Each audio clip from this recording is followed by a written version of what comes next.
হে ভগবান, আমার বেশি কিছু চাই না, আমাকে শুধু 1 কোটি টাকার লটারি পাইয়ে দাও।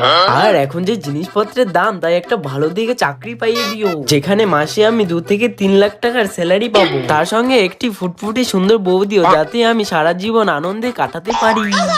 মা দেখো দেখো, ভাইয়ের চোখ মুখ দেখেই বোঝা যাচ্ছে ও এখন ভগবানের কাছে মনের কামনা বাসনার লিস্ট খুলে বসেছে।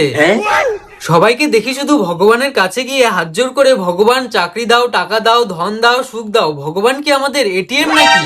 আরে তুই জানিস না ভগবানের শপিং মল আছে, যা চাবো তাই 7 দিনের মধ্যে ডেলিভারি বয়কে দিয়ে পার্সেল করিয়ে দিবে। তোরা কি জানিস এই শ্রীমদ ভগবত গীতায় ভগবান শ্রীকৃষ্ণ কি বলেছেন? বিষয়কামী ব্যক্তি কখনোই শান্তি লাভ করে না। যেমন নদীগুলো সমুদ্রে গিয়ে পড়ে, কিন্তু তারপরেও সমুদ্র ভরে না, ঠিক তেমনি যে শুধু চায় তারও মন কখনোই ভরে না। মানে ভগবান জানেন আমাদের শপিং লিস্ট কখনো শেষ হবে না।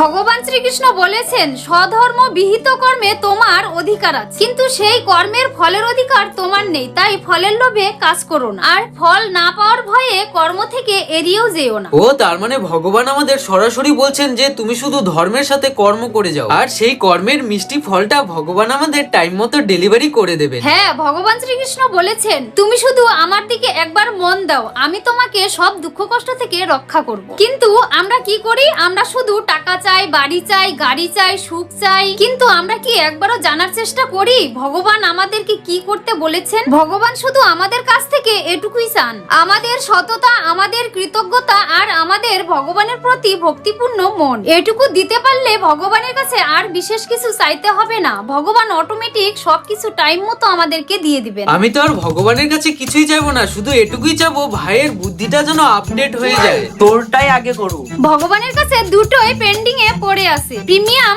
আপডেট লাগবে।